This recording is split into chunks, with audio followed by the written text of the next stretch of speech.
37 Disney Street, which isn't far from you. 3 Disney fans have watched a film which they will now review. Hello friends and welcome to 37 Disney Street. This week we're heading to Zootropolis as we talk about classic number 54, 2016's Zootopia. I'd lose my head if it wasn't attached to my neck, and that's the truth. I'm Chris Fletcher. I really am a dumb bunny. I'm Lucy Lane. I love you. I owe you. Hi pals, I'm Hugh Rain.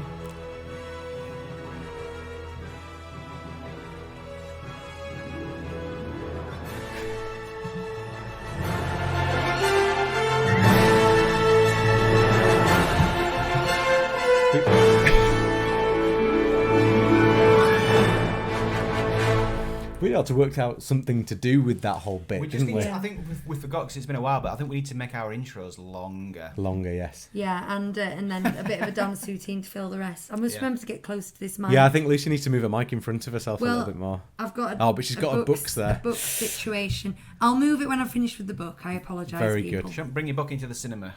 A film to watch. It's been a while since we've done this, and since last time we've done this, we've got new microphones. Thank you very much to all of our Patreon subscribers who helped us do this. We had a bit of a competition and stuff. It was all drawn on the DLP show a couple of weeks ago. But now we have some better microphones, so hopefully better recordings. I'm going to use the same disclaimer that I used on the DLP show, which is that I'm still learning how to use them. And I'm just recovering from COVID. So if they're not brilliant, they will be at some point. The audio's going to get better and better and better. He caught the Rona, didn't I did. you? I caught the Rona. This is my second day out. I've been allowed out for 2 days now. And I thought, what better to do after 10 days of not being able to see anyone except my kids climbing the walls, than come and see my good friends here at 37 Disney Street, who live in the same house as me, but in a different wing. Yes, but you were quarantined. But I was quarantined in the hospital wing. In the Wakefield wing. And talk about a show, because we haven't done one for ages. And we're getting a bit lax with it, aren't we? We are, and the thing is, we're getting towards the end, so it's feeling less pressing, and it's taking a bit of a... Unfortunately, it's taken a little bit of a backseat. It's not entirely intentional that this happens. The problem has always been that we try and do 2 shows in one night. And in the past, we've prioritised this show, and as DLP shows gathered speed, it's just taken over. Yeah. So we do that live show every Sunday, and we do this after it on the alternate weekends, basically. Yeah. So if you see us looking a little bit glazed and tired, it's way past our bedtime. Well, we won't be, because we're talking about Zootropolis. Heck yes. / Zootopia, and we've got lots to say. Should we jump into the history then? I'll do a jingle, because I think we have jingles for everything. I seem to remember that being how we do it, something like this.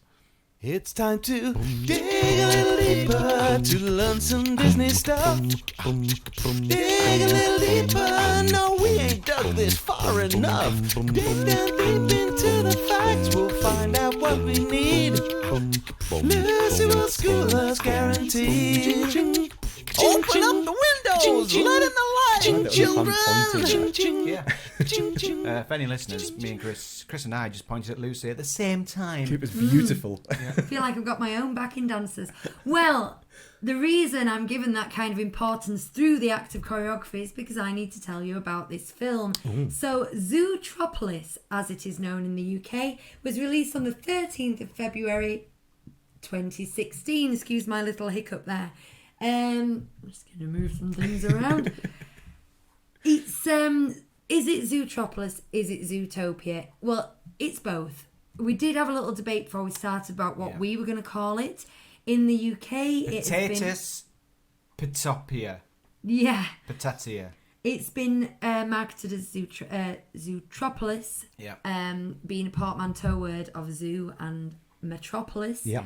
And then in the US and Canada and so forth, it's Zootopia. Yeah.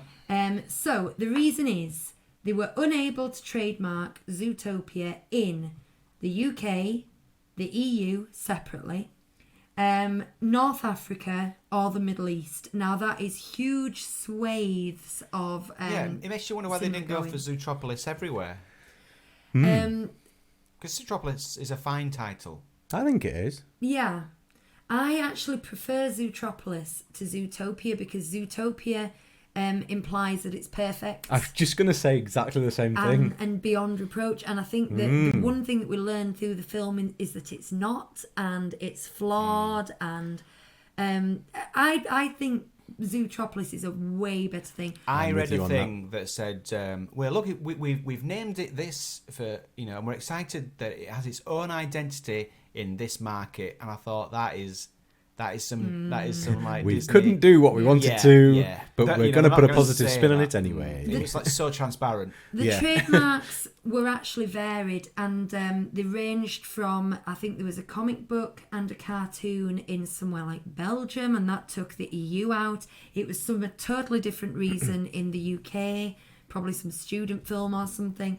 The Middle East, I believe it was a brand of something. I think there's a park somewhere. Yeah, I think there's a park somewhere as well. It wasn't a single reason. It wasn't a single reason that it was unable to trademark it. Call it something else. If you think, this isn't an original thing, and you're something the size of Disney, you come up with something else. And obviously they didn't have any problems with Zootropolis. Anyway. Call it like... Them's my thoughts. The Wild. Oh no, that's been done. Well, Dear. it's not like it would matter. No one would go, no, that's the name of the film I love. So this debuted unusually for a Disney film at the Brussels Animation Festival on the 13th of February before debuting in the US a month later. It was the first one in a while to be released in IMAX. Did I write down which the last one was? I didn't. It was it was the first one in over a decade to be released on IMAX in the US. Fantasia 2000. Perhaps. I know we saw Fantasia 2000. We did. We saw it in Bradford. IMAX. And when I said Bath earlier, there's an animation festival in Bradford called Bradford Animation Festival. So when I said Bath, I was lying because that's actually Bradford. It all comes together. Very close. It was directed by Rich Moore and Byron Howard. More of those coming up later. Ooh. Idris Elba. I'm going straight on to casting now because we've got some. I often don't bother talking about casting. You know who people are, and they're not worth talking about. But I kept going. I recognise that voice. Who is it? Oh, I'll look it up, and kept going. Oh, it's them. See, with stuff like this, when I know there's going to be a lot of voices, because it's just going to bother me because I can't get past it. I have to stop and look it up. So I'll look up the cast list before it starts. That's a good idea. Get it out. Yeah. Get it I out wouldn't miss anywhere near as much of a TV film and trying film to work as I out. spend who all my time is, on IMDb. Top tip. No, I like it. So Idris Elba was Chief Bongo, which I liked. I liked that Head honcho. character a great deal, and I liked the voice work. And it was one of those where I went, "Oh, was it? Oh, well done, you." Look at you getting your opinions in. I know. Is he putting on an accent? I think it is a very slight sort of South African? mid-African. Yeah, it's not quite South African. No. Because I spent my year out in Zambia and Botswana, and it's that kind of accent going on there. Happy birthday. Yeah. Jason Bateman was Nick, as we know, and it's. I mean, I knew that was Jason Bateman going in, but I also thought there's a real Michael J. Fox vibe to this character, and of course, he's often been called. He did Teen Wolf 2. Teen Wolf 2, didn't he? He's a poor Love man. that film. Yeah. Best soundtrack to a film ever. Not at all done on one Casio keyboard or something. Jenny Slate was Mayor Bellwether. I had to look her up. Do you know who she is? She is in Parks and Recreation as the sister of Jean Ralphio. Jean Ralphio. She's also in Hello Ladies, as is the Clawhauser character, Yes. the voice. She's also in Hello Ladies I really like, by the way. Bob's Burgers. Oh, yeah. So she Does does a all lot of sorts. voice. But if you saw her face, you're like, oh, yeah. And she's a very good comedian. Do we say that anymore? We just say comedian now. We just say comedian, don't we? I'm going back to I'm going back to the old days. Tommy Chong from Cheech and Chong fame. This was a university favourite of me and my questionable art school friends. He played the flea-ridden. What was he? A yak? Yeah. Yeah, flea-ridden yak from the yoga studio. Oh, yeah. Who played the Duke of Weasel? Oh, it was not the Duke of, just Duke Weaselton. Who Weselton. Alan Tudyk. Yeah. Who is also the voice of the Duke of Weselton. There you go. And K2SO and Ken Candy. Tuk Tuk. He's And Tuk Tuk. He's the new Where's Welker? Where's Welker? He's a versatile voice actor. We've got two. I'll do a jingle. we might actually have more than two. Actually, I seem to remember reading more, but cast taken from Crew. So Rich Moore and Byron Howard, plus who were the directors, both played parts. Yeah. Rich Moore was Doug the Ram. Yep. Byron Howard was Bucky Antlerson, who was one of the noisy neighbours. Yeah. Oh, yeah. And there was also, I think there was a couple more animators who are less known who also voiced. Speaking of Michael J. Fox, the Noisy Neighbours, that entire setup of her being in that flat is nicked from Michael J. Fox, The Secret Yes. of My Success. Yes. Which exactly the same. You did a podcast about The Secrets of My Success. I did. Oh, you did, didn't you? I was on Dan Henry's Competent Theatre podcast. It's called the Soft Spot Cinema. Look up Soft Spot Cinema, Secret of My Success. We dissect that film.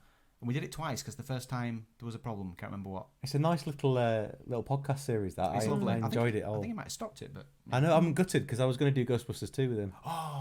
I'd want to do Grease too. I want to do Ghostbusters 2 and Grease 2. Should we just do Grease it? too. Yeah, why not? That's the next Oh, podcast. I'd love to do Grease We'll do it 2. after Let's this. do 4 in a night. Right. Kristen Bell. What was she? Oh, yeah. You know her? Out of a Good Place. Anna. She was Anna in Frozen. In this, I just saw her name flash up at the end of the credits, the last name in the credits, and I went, Who was she? Who was that? And I looked it up. She was Priscilla the Sloth. You know, when he tells a joke. Yeah. She was Priscilla the Sloth. So that's a nice little Easter egg. So she for you. basically said, yes, Yeah, basically. Flash. So let's move on. Byron Howard.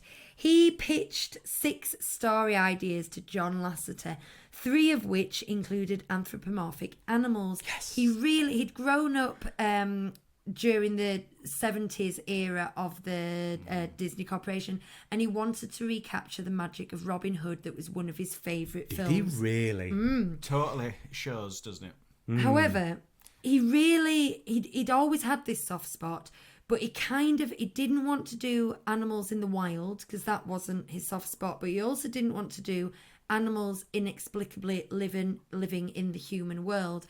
Take my thoughts on Chicken Little for that. So he wanted to have a modern world created by animals for animals. And that became the concept and the gag itself. Now, when he pitched this to John Lasseter, allegedly, now the thing is, this would be a really cute story unless you know why he left the company. John Lasseter was so delighted with the idea, he embraced him and I quote this, picked me up like baby Simba. So, yes. That's quite funny. Yeah. He was so delighted with the idea. Is Zootropolis? Is it an alternate universe? Is it another planet? Where do you think it is? How do you justify it in your head? It's just an alternate universe. It's a story. You know, I don't justify it. I've talked about this in the past, but I grew up loving a cartoon called Animal Olympics, and I assumed that it is the same universe that Animal Olympics. I'm down with that. And Robin Hood, I guess. And Robin Hood's like the medieval times. What's the place they go in Bedknobs and Broomsticks where they play football? Oh, okay, yeah. Maybe it's that I was place. thinking that too. Yeah. The Isle of Naboo.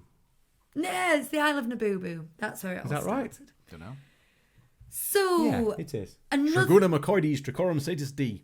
Oh, very good. Wow. Very good. Another one of the story ideas that he had pitched for John Lasseter had been set in the 1960s with a scientist making it so that animals could talk. So John Lasseter didn't like the story, but he really liked the idea of using the 60s aesthetic. So what they came up with was a James Bond-esque spy that was an Arctic hare called Jack Savage, which I like the sound of that idea, actually. And that was going to be set in Zootopia /Zootropolis. As they started to develop the story, at this point they had the Story Brain Hive at Disney, where they had 2 writers on a project, but they would also have a team or a crack team of like 8 to 10 writers that included people like Jennifer Lee and people who've had big hits like that to sort of vet the stories. So every month they'd go in and they'd chat about where they'd got and where they could go. Now everyone was really excited about the first act of this James Bond idea, but then it became very multinational and multi-locational, as James Bond things often do. And they said what was really interesting was the first act. They also found that they had a plethora of gags for the first act. So if you think of things like the train pulling up and the hamsters getting out and the hamsters in the tubes, they had more gags than they could fit in the first 20 minutes of a film. So they decided to pull back and just make it a metropolitan style thing. So the idea of an international spy was, I don't like the term reduced, but it was reduced to a metropolitan police officer instead of a spy. They sunsetted that idea. Well, no, because they kept the idea, but instead of being huge, it became somebody who worked for the Metropolitan Police, basically. Another reason why they should have gone with Zootropolis if they worked for the Metropolitan Police. But there you go. Now, initially, Nick was the lead character, still in the dynamic that they were a reformed criminal and a police officer. But Nick was really the lead character who drove the story, and he had the mystery to solve. And Judy Hopps was the sidekick. But as development went on, they thought we're really missing a lot of the themes that they wanted to go with were Judy's themes, not the other way around. And so they kind of switched that dynamic. Again, good choice. Now, they did some interesting research for this. As usual, they went to San Diego Zoo and they went to Disney Animal Kingdom. They also took a trip to Kenya to watch for... They went on holiday. They always go on holiday. do some concept art. But they studied walk cycles and fur. Now, in this film, there's 800,000 forms of mammals. That doesn't mean species. Wow. That means different forms, physical forms in sizes, ages, genders, etc. Created, and they all needed to be studied. Now, the urban design they took from talking to city planners of New York City, San Francisco, Las Vegas, Paris, Shanghai, Hong Kong and Brasilia. And they also took the visual aesthetic of the urban design. But what I found the most interesting is to work out how they would accommodate different animals in different situations on public transport and on city sidewalks. They talked to the the Society for Americans with Disabilities, about how they had lots of different ways of accommodating people with different disabilities. Okay. Which I just thought was really, really good. And also, I think that's quite a nice road into this film when you think of some of the themes that are there, in that's how they dealt with differences. They also talked to car designers and said, design a car for a giraffe and other such things. How would you need to change the design of a car to accommodate people of this kind? That's the level of detail we've never got in Wild. Yes, fair point. So Michael Giacchino was the composer. I had not heard of him. I looked him up and was surprised. He has scored 3 of my favourite film scores: Incredibles, Ratatouille and Up. I'm not saying favourite films, we might review them one day, but certainly 3 of my favourite scores. They've got gorgeous scores. He also did Rogue One and No Way Home. So, brilliant score there. And that's all she wrote, other than money and stuff. So over to you guys. Well, I guess we probably ought to remind you all, because it's been quite a while, but what tends to happen is we talk about the story for a bit, and then we talk about the, I've forgotten. Animation, thank you. And then we finish it by talking about music. Yeah. And we give it a score as we go these days because, I don't know, we like to keep it fresh and challenge ourselves a little bit. But before we do all of that, we have a little bit of a look at what the kids thought of it.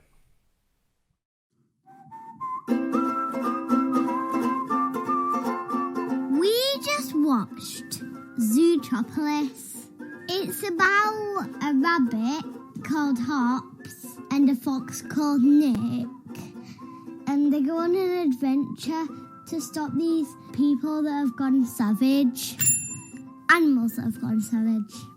and there are 14 missing mammals, all predators, from a polar bear to a teensy otter, and they have to try and find them. But what happened was they solved it by getting the gun that would shoot people to make them savage. And then they're shooting at Nick, and Nick is a fox, and then Nick pretends to go all like savage, but it was actually a blueberry, and then the sheep got put in jail, and the end. And what was your favourite bit? The middle. Okay. My favourite bit was all of it.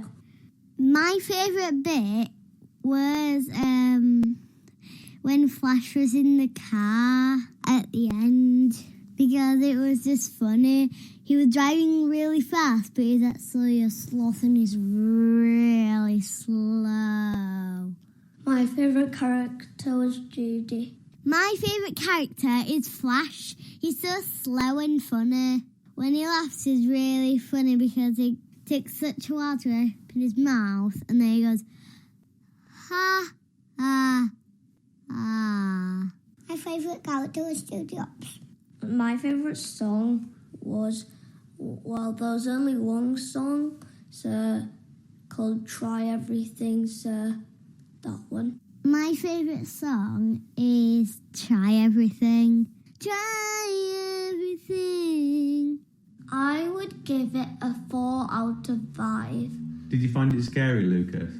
No. Okay. Bye. I would give it about 3 out of 5. It's fine.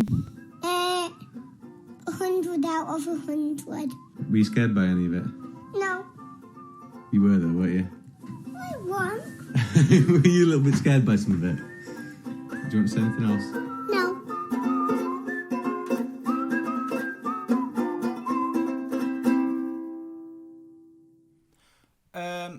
We also discuss expectations. Yes, we do. So we've heard what the kids had to say. I remember this being the most overhyped Disney film I'd ever come across. People were saying, "Oh my god, you have to go see this! It's incredible." So when I went, well, we didn't, did we go to the cinema? No, I don't think we so. did. So when I saw it, I kind of said, "Hey, it was all right." I've grown to love it since, but when I saw it, it could never live up to the hype.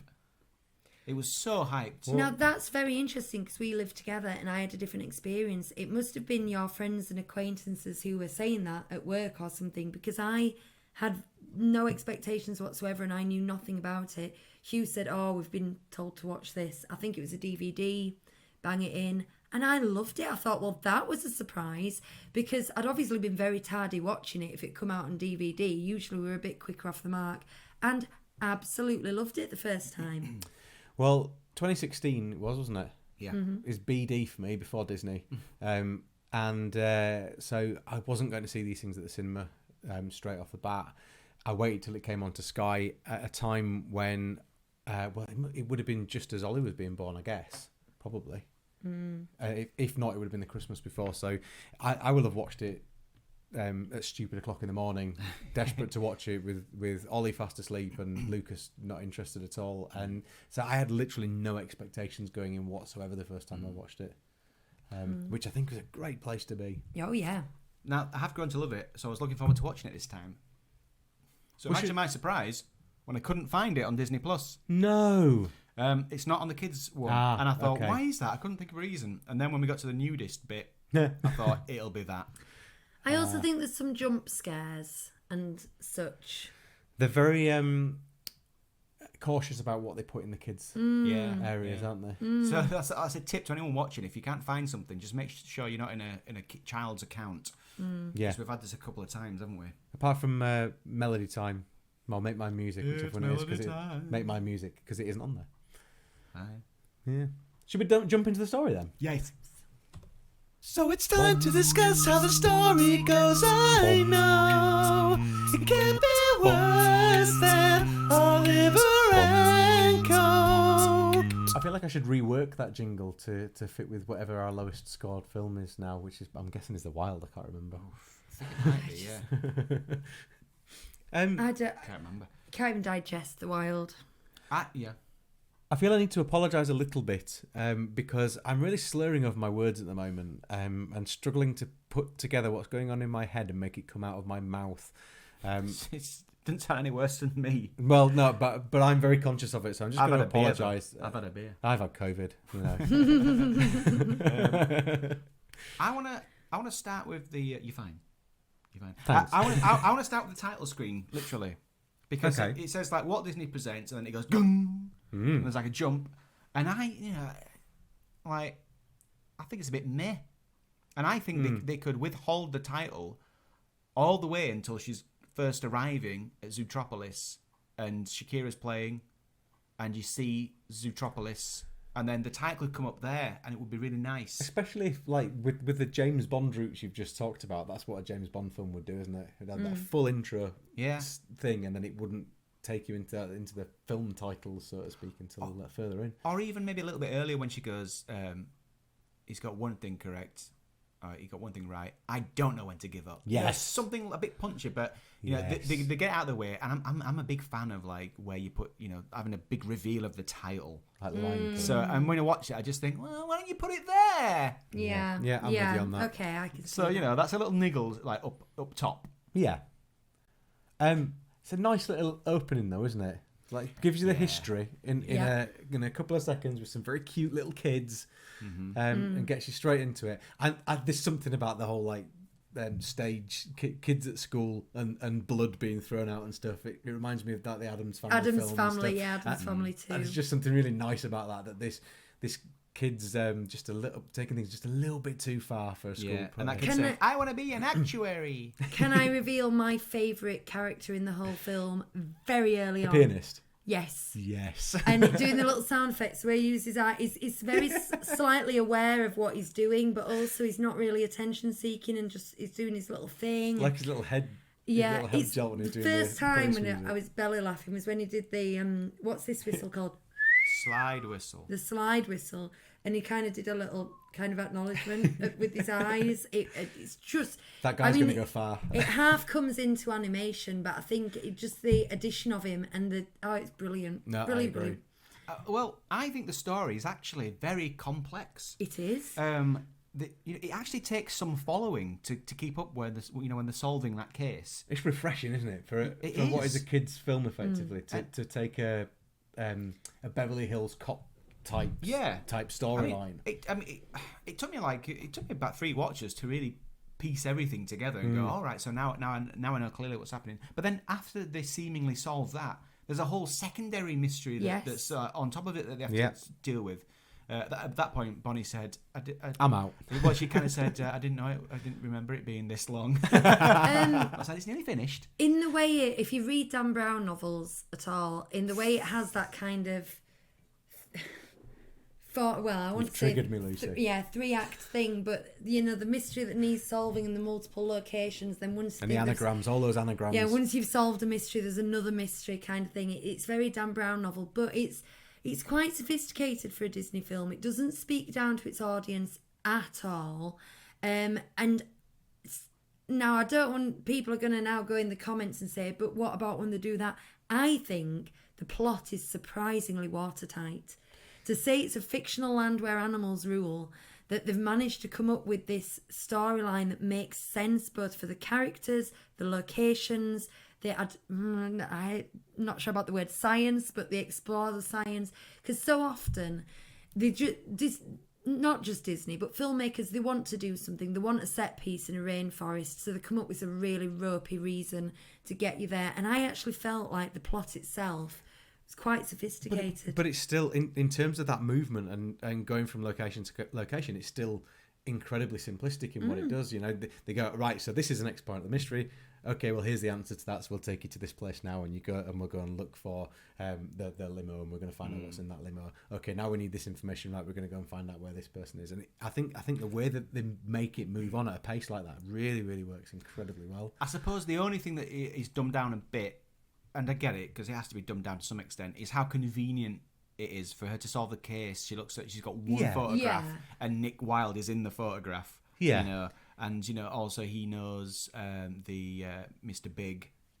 You know, all this, it's all quite Yeah. convenient. It's not But then- 7 though, is it? It's not, you know, No, we're exactly. not trying to tax No, people. And so I get that. So I excuse that. Yeah.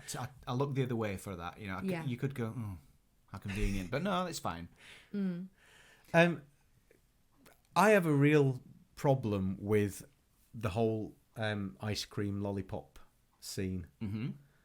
I've mentioned it before. I've written this down as well because, you know, brain. But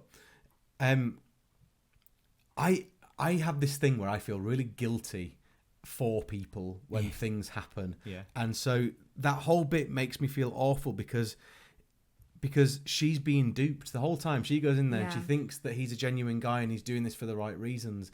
And so she's opening herself up, and I'd hate to be a person who give up that level of trust because of somebody like that. And so it makes me feel awfully uncomfortable the whole time. It's just one of those things that really, I just don't like it. I've got I don't another like it. take on that though, Chris, and this just came on this viewing. Now, what he's done that he shouldn't have done is got her to pay for the lollipop, so she's paid for $15. Yeah. Okay, so that's bad. But let's say he'd paid for the lollipop, right? Them saying they wouldn't serve him, that was immoral on the part of the elephants. Yes, it was. And buying it and reselling it is not wrong, immorally wrong. Remarketing it, doing what you can is not morally wrong. That comes And back to the simplicity of the story, though. 'Cause when the whole he point there says, is "Oh, it's a sting." hustle, sweetheart," it's really, he's not done that much wrong. He's not a terrible, terrible person. And I think there's something truth, and it'll go past go past kids. But when she says, "And I just think you're a real articulate guy," and he goes, Fella. "Oh, fella," and he says, "Oh, it's so rare that people are so non-patronizing." And I thought, well, yeah, because she was being very Yeah. virtuous there. Do Oh, you know yeah, what she I was, mean? without a doubt she And was, like yeah. going in to swoop in and save him, and like and Because she's got a real point to prove as well. Yeah. At the start of all of that, everything that she does is about proving her worth, and that's her big opportunity, isn't it? I guess. I Yeah. get where you're coming from. I think you're right. I think that's valid. It just does make me feel uncomfortable. I understand He what avoids you're tax. saying. He's a yeah. He's a massive tax avoider. Hey, that's how they got Al Capone, isn't it? At the end of the day. So don't defend him. I want to talk about Jason Bateman's performance because now people always vehemently defend this, but I think he's incredibly lackluster. And people always say, no, that's his character though. That's that. Like, there's a difference between someone portraying a lackluster character or a kind of a softly spoken, like, devious fella, and a guy that's not performing as a voice actor, and he isn't performing as a voice actor. Everyone else is like nailing it. It's in particular. There's a bit when it's the bit the quote that you said at the start is when he goes, "I'd lose my head if it wasn't attached to my neck." That's the truth. He sounds like he's laying on his bed reading it. He's not performing it, and that isn't. It's not appropriate to the character. It could have a bit more life to it. Do you think he thought it was appropriate to the character? I just think he's not a voice. They're very different disciplines, and a voice actor performs through the mic, and like an actor, I think he's just acting the way he might do if a camera was on him. I'll just defend him slightly because in the reading that I was doing when I was preparing the history, he went in. He'd done some study on the character, and he went in kind of thinking he might do a little bit of a, pitch shift his voice and do a little bit of a Fox thing. He might put some certain nuance in. And the director said, no, we just want your voice. We just want you to talk like you. Yeah. We just want your voice. But again, I mean, don't put a bit of life into it. Okay. I see what you're saying. But I like, actually think he's really good. Even Idris Elba did. Compared to, Jennifer Goodwin's opposite him, and she's like smashing it. She's amazing. I think it's one of the best things I've seen her do, to be honest with you. And I do quite like her. I don't really know much about her. I don't know much about her. I looked her up this afternoon. She's in Once Upon a Time, which I've talked about before. He loves Once Upon a Time. Well, no, do you know what? But I don't. It's so weird. Like I was saying to Laura the other day, we binge watched that from beginning to end, and by the end of it, I was exhausted. And it was one of those series where you can watch 8 or 9 episodes and not remember a thing about it, but then you watch the next 5 and you're hooked.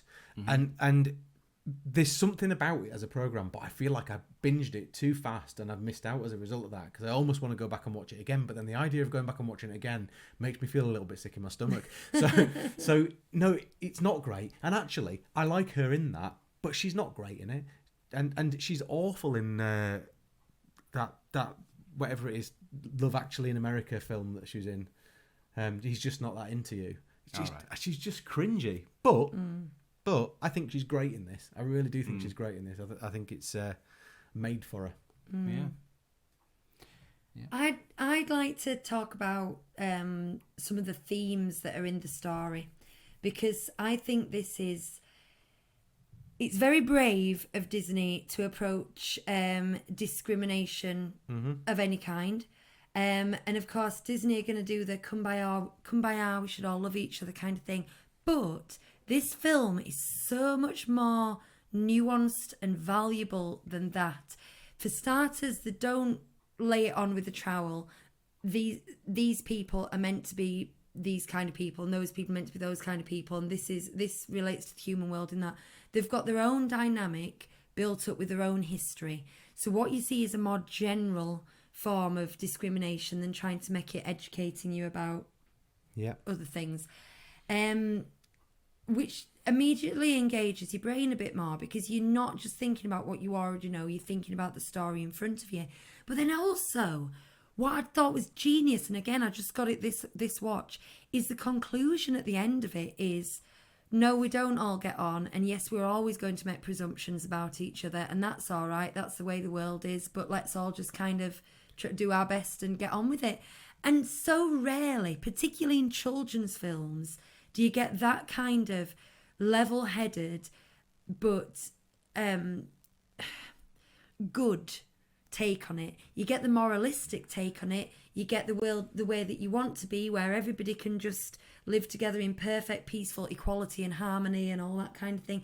This film doesn't try and do that at all. It shows you how to live next to someone else. That's all. I love that. If I don't love it, it's the wrong word, but that uncomfortable moment where everything's been wrapped up and this person who you've put on a pedestal, who's a hero, who has worked it all out, gets up and has a press conference and says all the wrong things.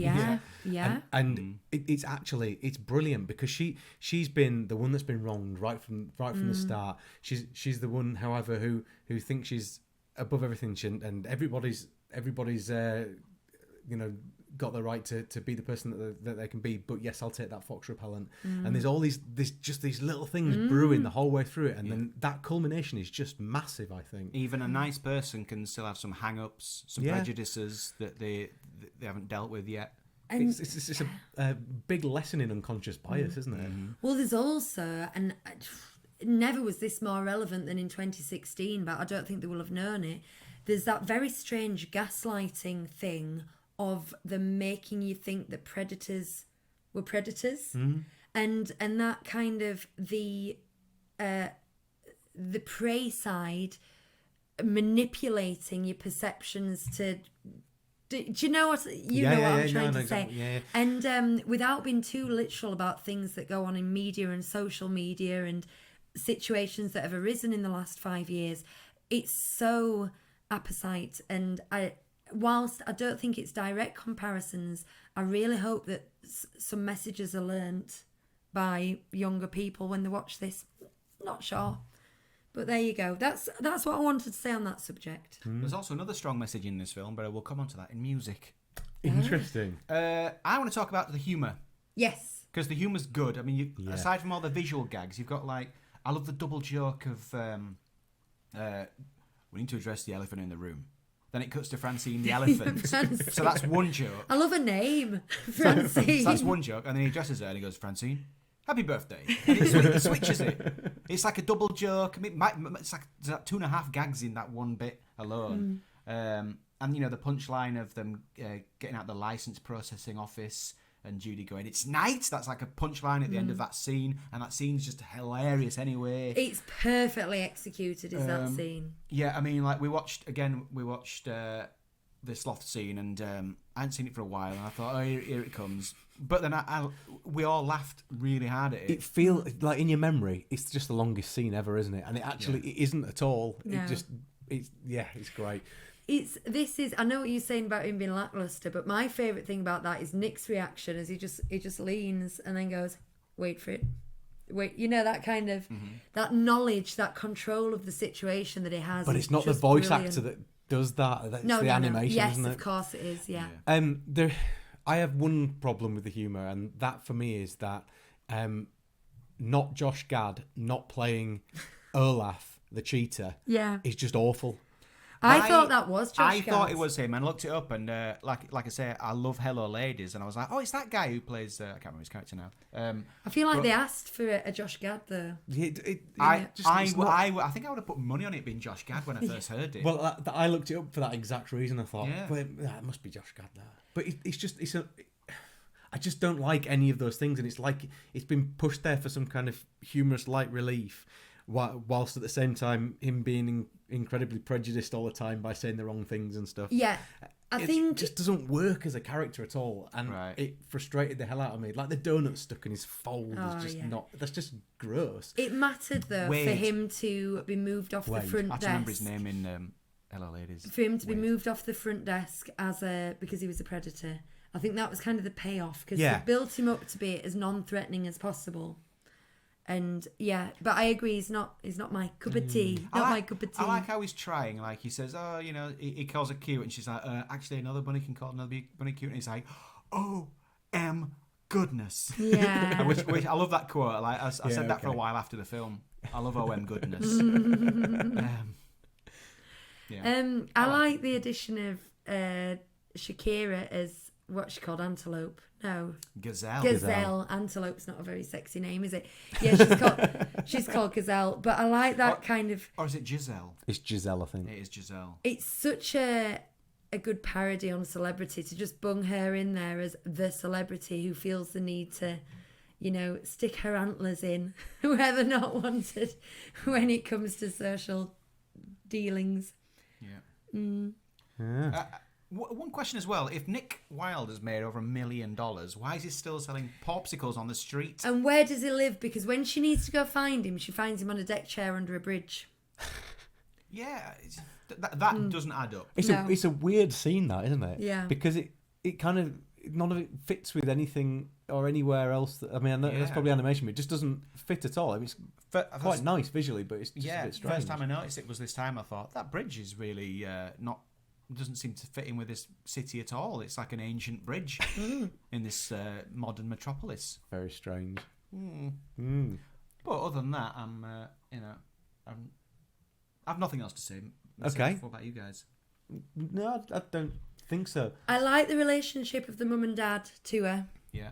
Like always on the phone and thank goodness she's a meter maid and trying to give her advice. And FaceTiming as well. Yeah, it's just a really realistic, adorable little situation. I do like that whole feel of her being in that apartment, and you're right, like this secret of my success, but it's also big as well. It's that feel of someone being somewhere they don't quite fit. What are you going to bell me for? No, just resting my arm.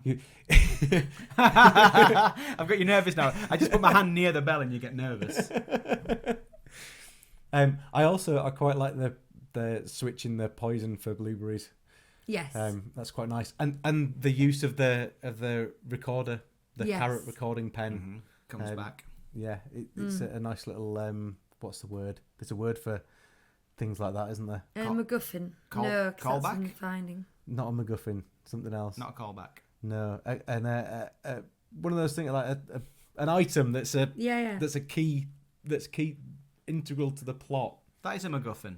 MacGuffin's usually what they're chasing. But that's not. It's another word. Oh, right. Because that is a banned term that I banned. That's why it's not that. For like second-rate film reviewers. Okay, that and Mary Sue. Okay. I did stop myself saying Mary Sue earlier. I'm intrigued as to what this word could be. I can't think. Maybe that is what I was thinking of. Maybe it is. But I don't think it was. Anyway, let's score it. Actually, no, it's not a MacGuffin, though, because MacGuffin is something that that is an object that actually isn't important, but it's moving the plot forward. And it's not, and the recorder carrot pen isn't a MacGuffin. No, it's just an integral. It's just an item in a film. Yeah. That's the word. Item. That's the word. We got there. Let's score it before we go any deeper into this strange conversation.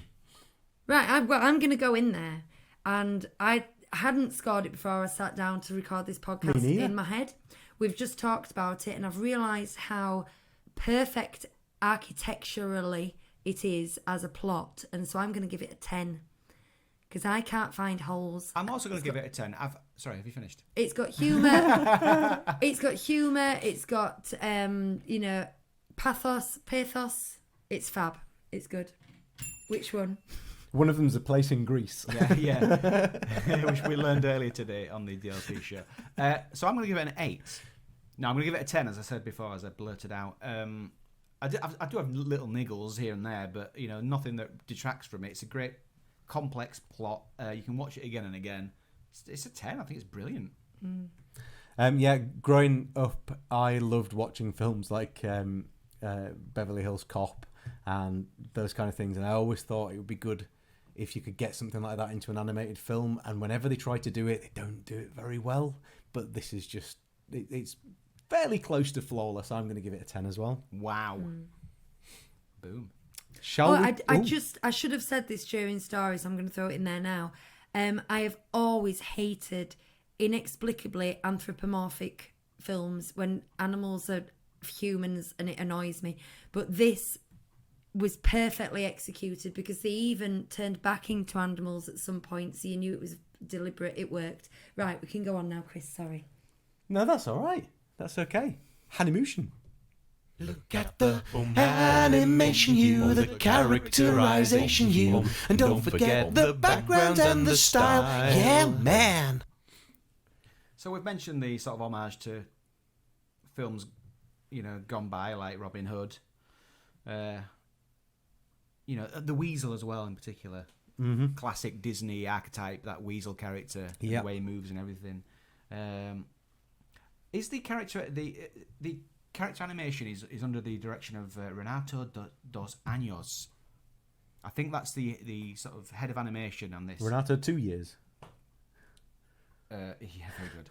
And this is the best animation I've seen in a Disney film since Song of the South, which I loved the animation. You remember how much I was like, that animation is incredible. Yeah. When you actually look at it. This animation it's on another level. It is the best. Think what something like Robin Hood would have been like if it had been made in the golden era. Because what that whole era is missing, or what the problem with that whole era is, this whole Xerox thing. Like it gave it all a certain look, which you still get great characterization, you still get good quality there, but it's just missing some refinement. That for me, that's completely lacking. And this is, whilst being a fantastic homage to the character animation of that period of time, and it really is fantastic. Like, you look at those elephants, you look at any of those animals, you pick those out and think about the ones that you see in Bedknobs and Broomsticks, in Jungle Book, in they're comparable. They look like they've come from that same era. They really do. That in itself is just, for me, is just fantastic. I love the character animation. I absolutely love it. Every movement is perfection. And this is why. We'll come on to a little gripe in a moment. Then. I hope we've got the same gripe. Oh no, you don't have one. I ain't got one. I do have one. But this is what keeps me coming back. It's like you can just sit and just look at the characters and the way they move. It never falls back on any animation cliches or hackneyed DreamWorks facial expressions, anything like that. I'm talking about the pigeon. Pigeon? Oh, it's pigs. My phone's out. The pig waiting for a photo to be taken. And she's smiling, and she glances to the side, and she smiles, and she glances again. She's doing those little looks to the side. So well observed. And in that as well, when Judy's talking to Flash, and everything about the way she's moving there, like whoever's animated that is just they're on a different level. She's getting more frustrated. Gripping the edge of the desk. Yeah, she's still trying to be polite. It's masterful. I'll tell you now, I'm giving this a 10. Oh gosh, no! Don't tell us that yet. You haven't heard Chris's too gripe. late. It might change your mind. I don't want to gripe just yet, because I want to take a step back a second, because we've talked about character animation, but one of the biggest characters in this. Yeah, that's right, Chris. Is the city It's itself. the city itself. That's a and good and point, Chris. that whole train journey into the city is just stunning. It is from beginning to end absolutely stunning. How is that not a park ride yet? Oh my! I mean, how good would that be? The problem is now, as a park ride, it would be a park ride with loads of screens, and it'd be completely lost. No, what I'd be you alright need with is that. I wouldn't. No, I'd be all right It needs with that. It needs that classic park feel. to it. Let's But- be an Imagineer at the moment. I think the best way to do that would be to put you in a train carriage with a glass roof, but the glass roof, or at least outside the glass roof, be fully immersive screens, and you could have it simulator style to really. Because thing is, the space that she's going through is so deep and vast. You couldn't do it with models. No, 'cause you would probably have to have couldn't. it That's small. So I think it needs to be a soaring style simulator, and I don't like simulators, but I would like that one. I think it's amazing. And when the rain comes down, they could do that. They could spray the rain on the top. Yeah, it's It is just yeah, yeah. It is, isn't it? chills. Like yeah. it's difficult to pick flaws in the animation in this, and the only one that I have is at the end of the film, right at the end of the film. So during the number, during Giselle's song, Yeah. the amount of repeated animation and repeated characters in there is ridiculous. Oh. So you've got an elephant there, no, giraffe, sorry, doing this, and it's in 8 or 9 different places. Chris is jigging his shoulders from side to side. He's shimmying. He's shimmying, yeah. So just shimmying constantly. You've got an elephant that's constantly throwing his arm up in the air. Just have a look back at it. It's really frustrating. It's not enough for me to knock anything off this and stop it from being a 10, because obviously it's going to be a 10. But but it is lazy. It feels like what they've done is they've got to the end of the film, they've made a music video that ties into it, and they thought, well, let's just put the music video in, and that's what's happened. It didn't have the budget that the rest of the film had, so they've done the old animation trick, and unfortunately, for me, it really lets it down.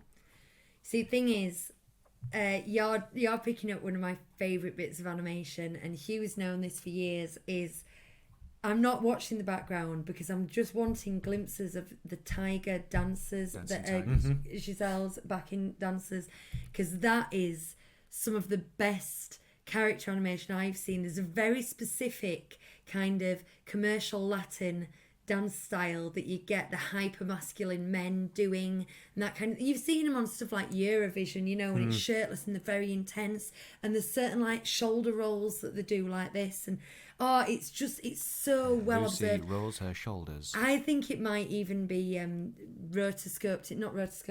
motion captured in some way, but either way, I just think the choreography, it's just so funny. Those tigers make me laugh so much. They're amazing. But you've told me about whatever it was, 800,000 animals being animated, and that. So now you're right. You're absolutely right. And most people's attention aren't going to be on what's going on in the background. But it's quite a long video. Yeah. And there's a lot of bits where they pull out to the crowd, and what you're talking about is effectively on a big screen, like Yes. it's a festival, isn't it? And my attention definitely wandered.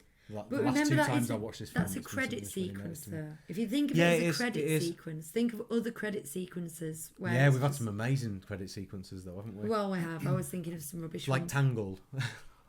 When you said it's right at the end, and I went, oh, I thought you were going to talk about when Flash is revealed to be the speeder, because when he says Nick, when you say that on the K, your mouth does something, your neck does something, but his mouth just stays open, and so he says the K, Yeah. he says K, but nothing happens in his face, and that is the only thing. Because when we watched it yesterday, and I did it after he did it to sort of test what my face did, and I was like, Nick.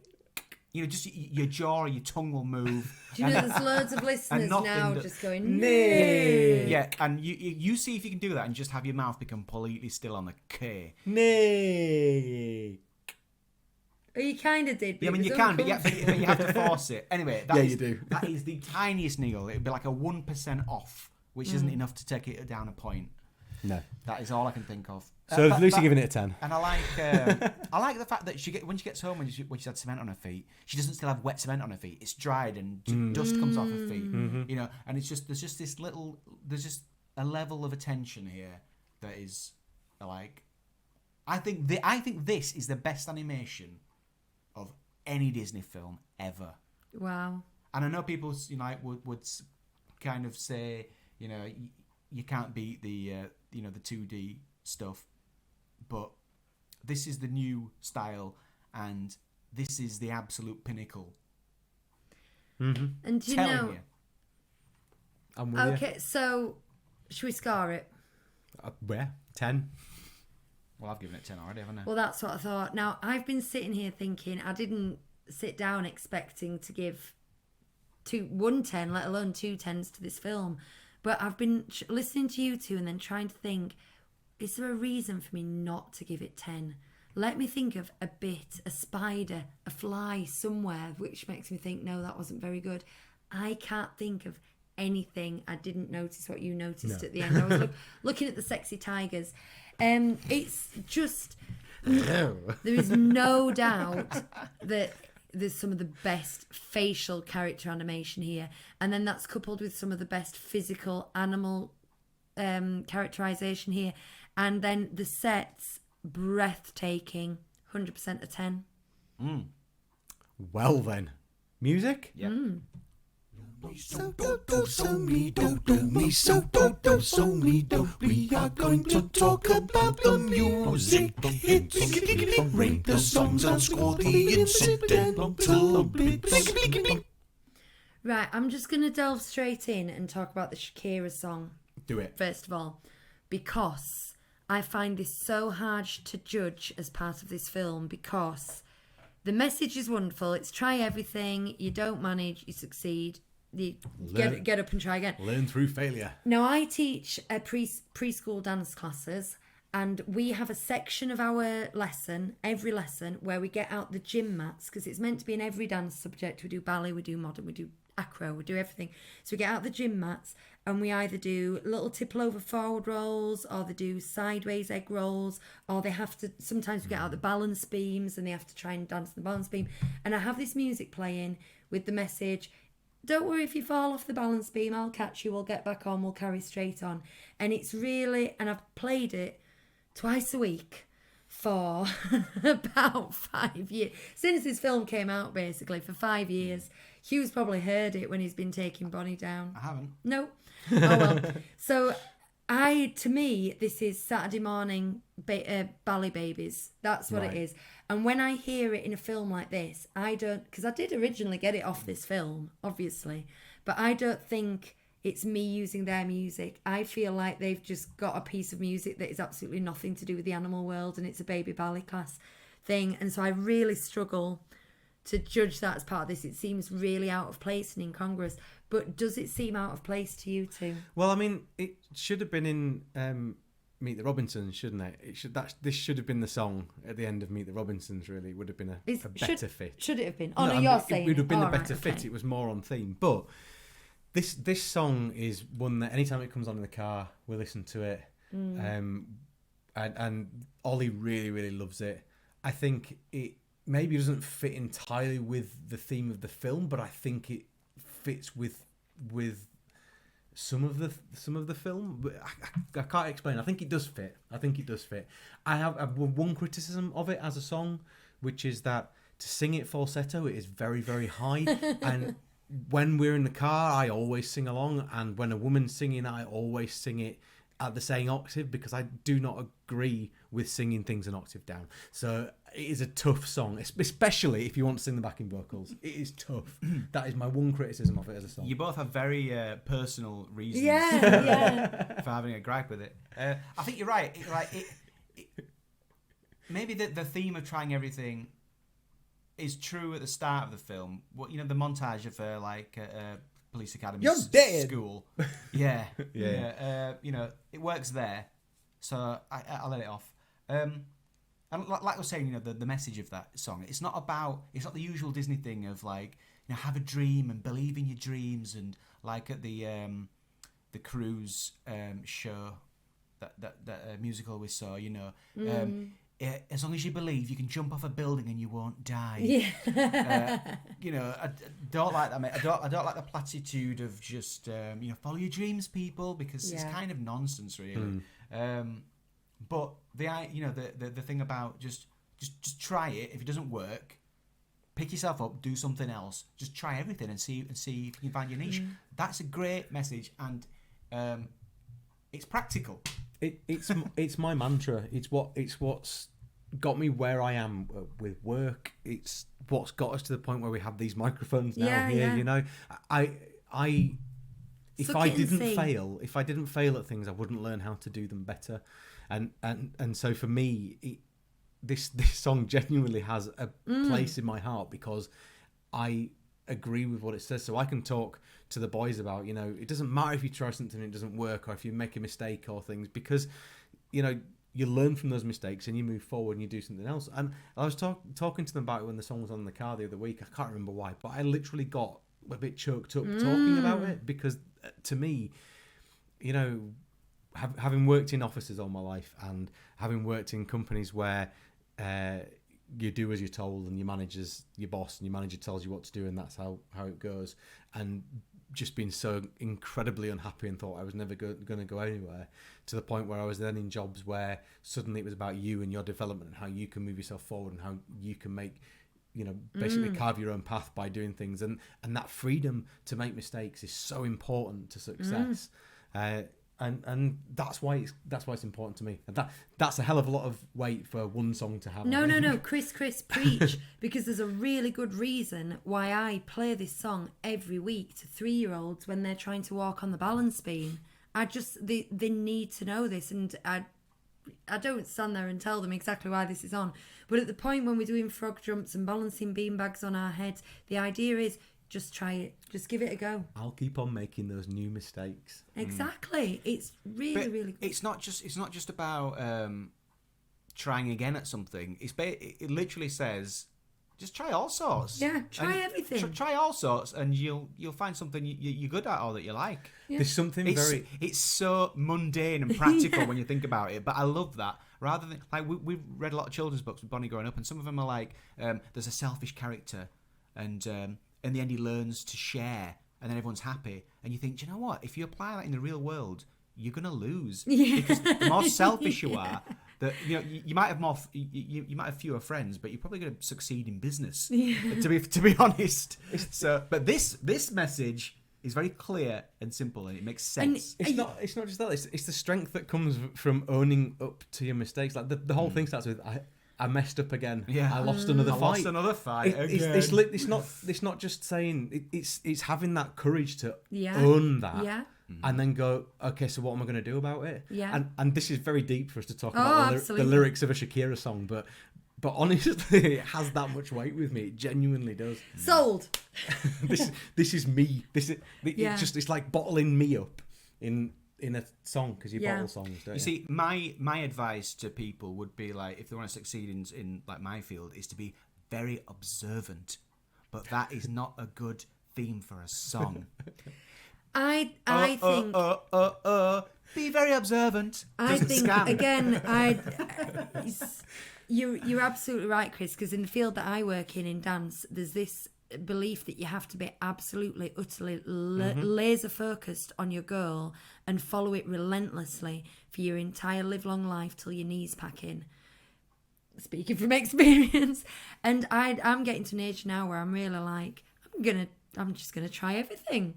I know I'm nearly 40. I'm going to learn piano. It'll be fun. And you know what? I could say to you 100 times, look, it doesn't matter how many times you fail at this. It doesn't matter. You can carry on. You keep trying. You keep going. If you don't take that on board and you don't accept that, then you're never going to see that change yourself. And in this song, she straight away goes, I've messed up. And I would say, Lucy, when you're learning piano, just be very observant about what other pianists are doing. Very, very observant. Right. Let's talk about the score. Is that the only song? That's the only song. They do it twice, don't they? Yeah. The score, then. Yeah. So you mentioned. You mentioned some Pixar stuff, which is very, very, very apparent. Like it's the that blinky piano. It's got a real Incredibles feel to it. It's definitely not got a Randy Newman feel to it, but it's got that other side of Pixar. Just a fox. No good fox in the town.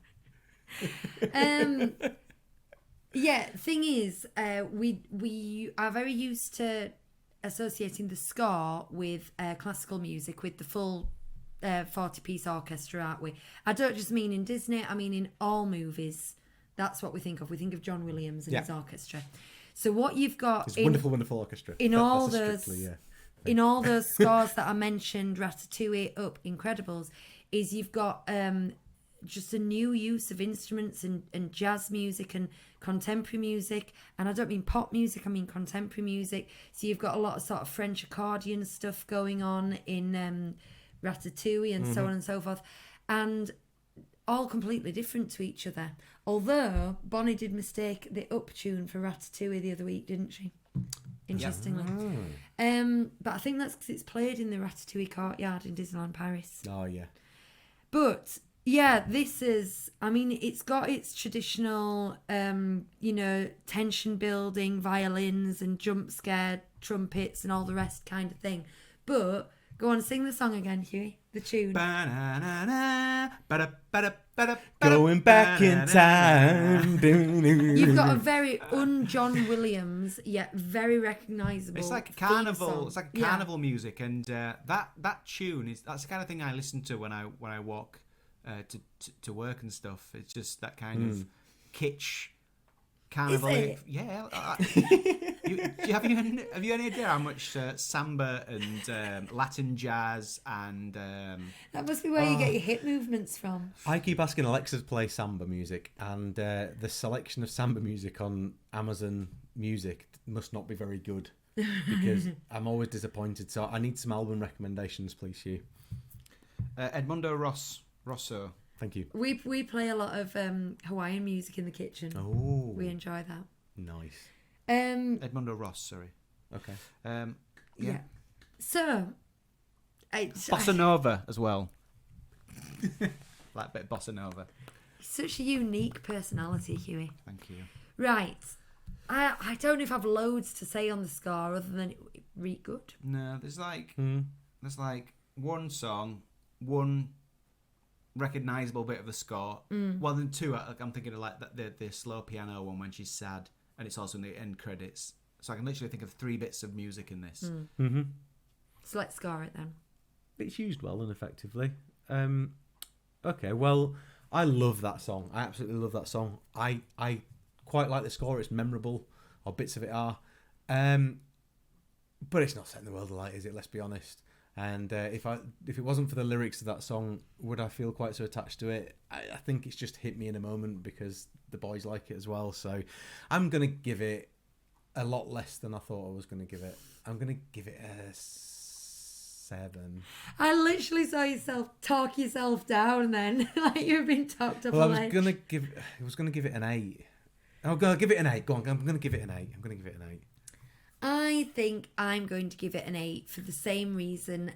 Obviously, I like and use that song a lot. I do find it though, if the lyrics weren't inspirational, I find the tune and Shakira's voice itself a little irritating. If I'm honest, I think it's Shakira irritating. It's the meaning and tempo that's good. Is it addiction that's the problem? And that's probably brought it down. The score is, I more think of it as a forerunner of those other 3 films. Actually, it's not necessarily a forerunner of at least 2 of them. Oh no, all 3 of them have come before that, haven't they? But I think you can tell it's the same composer, and I'm pleased for him, and I admire his work. I think the other 3 films mentioned are actually better examples of it. So I'm going to give it an 8. 8. I think what's there is good. There's just not a tremendous amount of it. Yeah. There we are. But yeah, on the strength of that great tune and the Shakira song, I think it's an 8. Okay, do you want to know, while you add up the scores... I've added them up. Well, before you tell us what they are, I'm going to talk business, get my book back out. Oh, then I have a book microphone problem. Sorry, guys. It's all right. It's okay. There we go. So, first of all, let's talk money. Money. So, this cost 150 million. Could buy you a lot of scratch cards. 150 million? 150 million. That feels cheap. What do you think it made? Oh, I would say 650 million. This film got into the $1 billion club. Whoa. Yeah, we're at that point in history now. Now, I think Frozen got into the $1 billion club, but I don't think it did it on first release because it did an awful lot of sing-alongs and things like that. I'm gonna have to look this up for next week, but I think that's the first $1 billion club classic we've had. I feel like we've had this conversation before. Oh, so Possibly maybe in the it's Quisney not- Street. No, that you might have told us that, but Well, I know that Frozen has come before it, and it did get to $1 billion eventually. But I think $1 billion club is your first release global ticket sales, isn't it? So it sold a lot. Well done. But what did the critics think? Well, IMDb, that is made up of users, usually goes for 7.2 to 7.4, and we roll our eyes, we're all like that. It got an 8.0 from IMDb. Well. So that is very good. But what did Rotten Tomatoes think? Rotten Tomatoes. Oh no, I've got a film here, but it's not a classic. Okay. Rotten Tomatoes being a little bit more discerning, the audience gave it 92. The critics gave it 98. wow. So they agree with us, basically, to the critics, because we've been very gushing about this. So it's a well-received film. What do the 37 Disney Street Well, before that, fans give was it? it Goofy Movie, Hugh? No, Toy Story 3. Ah. Yeah, fair enough. Alice in Wonderland has made $1 billion overall, or is that by inflation? I don't know, but Oh, no. that 'cause cropped up in a search. Alice in Wonderland, Snow White and the Seven Dwarfs, by inflation, I believe, is still one of the highest growth in top 10. You certainly told us that the whole way through the classics. I did. I think top 10 movies of all time, it's still Gone with the Wind and Snow White and Seven Dwarfs. Oh, okay. You just can't beat the inflation. And what? Snow White and Seven Dwarfs, Gone with the Wind. And the what? Snow White and the Seven Dwarfs. Okay. Third time she got it right. After all this time, dwarves. Right. Right. Change our podcast to I'm so to ashamed. dwarves. We scored this 91, which is the same as Frozen 2. It's, yeah. it's the same as The Nightmare Before Christmas. Yeah. It's the same as Mulan. Yeah. I think that might be it. Beauty and the Beast. Where's that? 91. Yeah. So The big hitter. it's up alongside some of the massive hitters. And Just below I Little agree. Mermaid. One below Little Mermaid. And I totally agree. I think it's worthy of that Yeah. status. So if you're watching this, listening to this, and you're thinking, really, you've given that 91, guys. Well, yeah, because we're very measured and intelligent in our scoring, and and it deserves it. And you watch it back, you might see why. Do you know what's going to be interesting? As we look through more films from this era and the level of animation and things, how they measure up, because we know the quality of visuals at this stage is ridiculous. Yeah. The digital animation has got to a point where little faults aren't an issue. You know, like sometimes the rubber hose thing would go wrong in earlier eras and you'd have a bit of a really dodgy bit of animation. You can't really do dodginess when you're doing digital these days, can you? Nope, you can't. Any Cry Factor. Well, any favourite bits before we go on? Oh, favourite bits, yeah. I mean, basically, Didn't say I'm like time. Lucas. My favourite bit is just the whole film. Yeah. I think I've mentioned any of the bits that I really liked. It's just infinitely watchable, isn't it? Yes. I tell you what I love that we didn't mention. The whole, when they're chasing the weasel and they go through rodentia or whatever it's called, and it's they use that, what's this technique called, where you take a photograph and you make everything look small. Oh, tilt shift. Yeah, so they use a definite tilt shift type approach to it to make everything look tiny. Yeah. But that whole bit is so good, from them running across the buildings and they all get knocked over to pushing them back and leveling them out again, and the fact that he gets caught in a donut. And when I had my Zootopia land, when we did on the DLP show, that was a little attraction that you can go and look over the gate at. And have all these little things moving around. It's like your little model village. It needs to be in the parks. Well, it is going to be, isn't it? I think it's going to be in Shanghai, is it? Yeah. Is it Ah. Shanghai or Hong Kong? One of those. I can't remember. I think it's Shanghai. So, Cry Factor. It's absolutely beautiful. He really loves it. I don't know why they just can't be together. Hugh's Cry Factor. This builds in this film, and it starts with when she says, well, he was right about one thing. I don't know when to quit. And you get that little excited lump in the throat. And it's like, it's not a sad thing. It's just a little, you get that excited thing. And then, but this is the thing about this film, is it does very weird things to me. And when she saves a rodent from the donut and she says, love your hair. I don't know what it is, but that always gives me a lump in the throat, and I don't even understand what's happening, because it's not sad or exciting. It's just that I don't know what it is. I don't know what it's. That bond is so pivotal to the film, though. It is, but I just like the way she's holding the donut, and the camera's face up, and she's like, oh, thank you, and she's like, you're welcome. I love your hair. So that gets him up to a 3, and I don't even know why. And then, and even when Chief first enters, and he does that little dip of his head to get his horns through the door, the animation on that is so cool. That's what it is. It's so cool that I kind of go, oh, and it catches me off guard. And when Shakira, Giselle does that little shake of her shoulders at the end, again, I'm like, what is happening to me? And I'm starting to wonder if I might be a furry. Is that what it is? Because these animals are doing something to me that I don't understand. And I need answers. I think I need to see someone about this. But then on this particular watch, I got properly choked up when Emmett the otter got cured, and he was all right, and his wife was there, and I was like, oh. So overall, I think this film deserves a 3, because it's not massively emotional. There's the whole thing with Nick as well, and the stuff that happened to him in the past. But for me, it gets a 4. 4 teardrops sounds like this. Oh, good ones. Do you know what it is, though? Because weirdly enough, I actually experienced similar things at similar points in this movie, with just like... When you see those dancing tigers. The slight tearing up thing. But I cry a lot at the theatre. And there's very often a thing when it's not an emotional part of the show, it's not even a big swelling orchestra.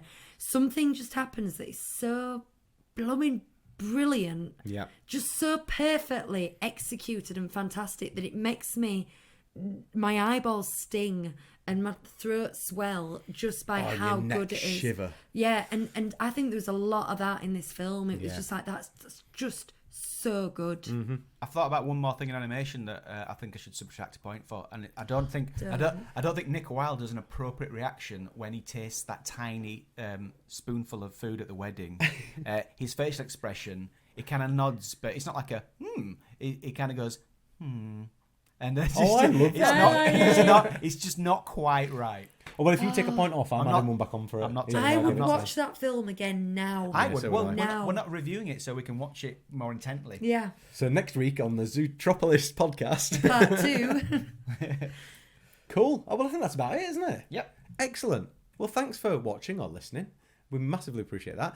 We've got all sorts of stuff going on the YouTube channel at the moment. We have our live shows for the DLP every Sunday at 8:30 GMT.